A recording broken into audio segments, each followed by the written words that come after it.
Assalamualaikum warahmatullahi wabarakatuh. Perkenalkan, nama saya Hervina dari kelas 11 MIPA 3. Saya akan bahas materi tentang sistem saraf pusat. Sistem saraf pusat. Sistem saraf pusat merupakan salah satu bagian dari sistem saraf pada manusia. Sistem saraf ini fungsinya untuk memegang segala kendali dan pengatur atas kerja jaringan saraf hingga kepala sel saraf. Bagian-bagian dari sistem saraf ini ialah otak besar, otak kecil, sumsum tulang belakang, dan sumsum lanjutan.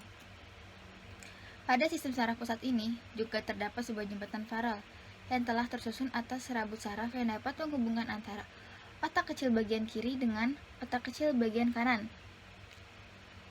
dan menghubungkan antara otak besar dengan sumsum tulang belakang. Jembatan faral ini akan menghantarkan rangsangan di antara kedua bagian yang saling dihubungkan tersebut. Pada bagian otak dan sumsum yang merupakan penyusun sistem saraf pusat, terdapat suatu lapisan yang menyelubungi. Lapisan tersebut disebut dengan lapisan meninges. Lapisan ini terdiri atas beberapa bagian sebagai berikut.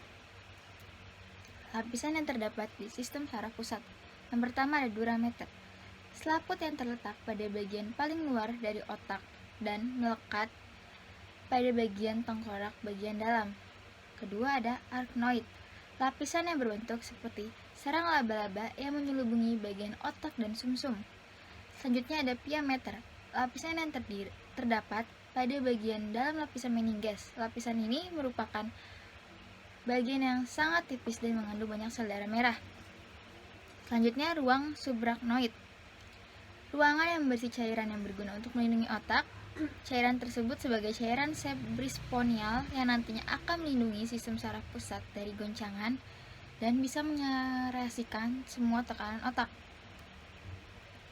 Selanjutnya, bagian-bagian sistem saraf pusat.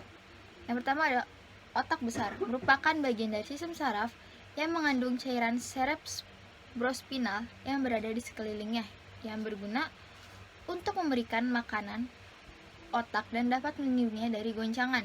Di dalam otak besar juga terdapat banyak pembuluh darah yang dapat berguna untuk memasok oksigen. Selanjutnya ada otak kecil. Pada bagian ini berfungsi sebagai pusat koordinasi gerakan antara otot yang terjadi secara sadar, seimbang, dan posisi tubuh. Dengan kata lain, otak kecil adalah pusat keseimbangan tubuh. Lanjut ada sumsum tulang belakang. Pada bagian ini berfungsi sebagai pusat gerak refleks. Sebab di dalam sumsum tulang belakang terdapat saraf sensorik, motorik, dan saraf penghubung. Fungsi saraf tersebut ialah sebagai penghantar impuls. Selanjutnya ada sumsum lanjutan. Bagian ini berfungsi untuk mengatur suhu tubuh, pengendali muntah, dan mengatur beberapa gerak refleks seperti batuk, bersin, berkedip, dan selain itu juga sumsum ini berfungsi untuk pusat pernafasan. Selanjutnya, pengertian sistem saraf pusat.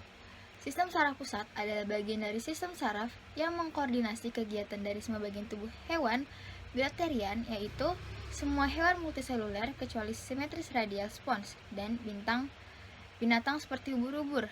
Pada vertebrata, sistem saraf pusat yang ditutupi dalam meninges. Fungsi sistem saraf pusat. Sistem saraf pusat meliputi otak dan sumsum tulang belakang. Keduanya merupakan organ yang sangat lunak. Dengan fungsi yang sangat penting, maka perlu perlindungan selain tengkorak dan ruas-ruas tulang belakang. Otak juga dilindungi 3 lapisan selaput, meninges. Bila membran ini terkena infeksi, maka akan terjadi radang yang disebut meningitis. Selanjutnya, otak. Otak mempunyai 5 bagian utama, yaitu otak besar, otak tengah, otak kecil, sumsum sambung, dan jembatan faral. Otak besar. Bagian yang paling menonjol dari otak besar adalah otak depan yang terdapat di bagian depan. Otak besar terdiri dari 2 belahan, yaitu belahan kiri dan kanan. Setiap belahan mengatur dan melayani tubuh yang berlawanan, yaitu belahan kiri mengatur dan melayani tubuh bagian kanan. Sebaliknya, belahan kanan mengatur dan melayani tubuh bagian kiri. Jika otak belahan kiri mengalami gangguan, maka tubuh bagian kanan akan mengalami gangguan, bahkan kelumpuhan. Otak besar merupakan salah satu saraf utama karena memiliki fungsi yang sangat penting dalam pengaturan semua aktivitas tubuh, khususnya berkaitan dengan kepandaian, ingatan, kesadaran, dan pertimbangan. Secara terperinci, aktivitas tersebut dikendalikan pada daerah yang berbeda. Di depan celah tengah terdapat daerah motor yang berfungsi sebagai pengatur gerakan sadar. Selanjutnya, otak tengah. Otak tengah terletak di bagian depan otak kecil dan jembatan faral. Di depan otak tengah terdapat talamus dan kelenjar hipofisis yang mengatur kerja kelenjar-kelenjar endokrin.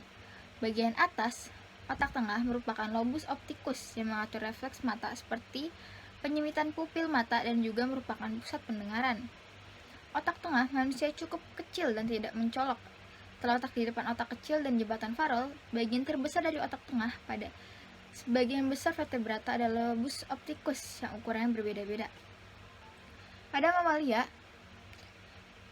terdapat corpora querdimina yang berfungsi untuk membantu koordinasi gerak mata, ukuran pupil mata, dan refleks mendengar tertentu. Selanjutnya, otak belakang. Otak belakang meliputi jembatan Farol, sumsum lanjutan, dan otak kecil.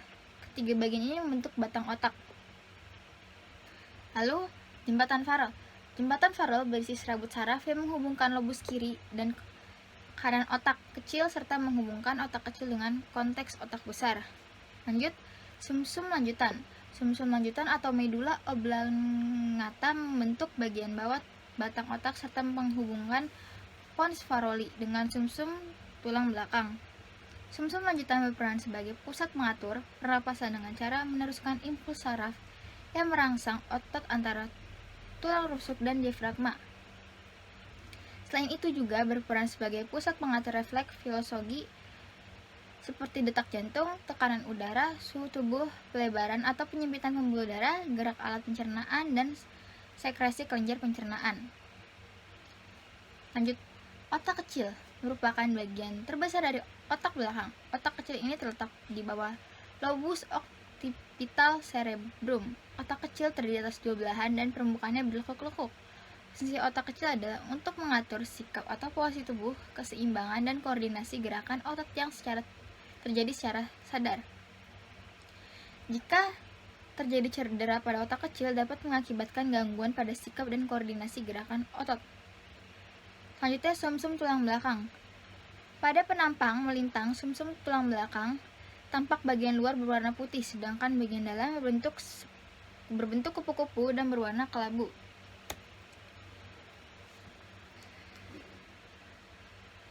Sekian video dari saya, kurang lebih maaf. Wassalamualaikum warahmatullahi wabarakatuh.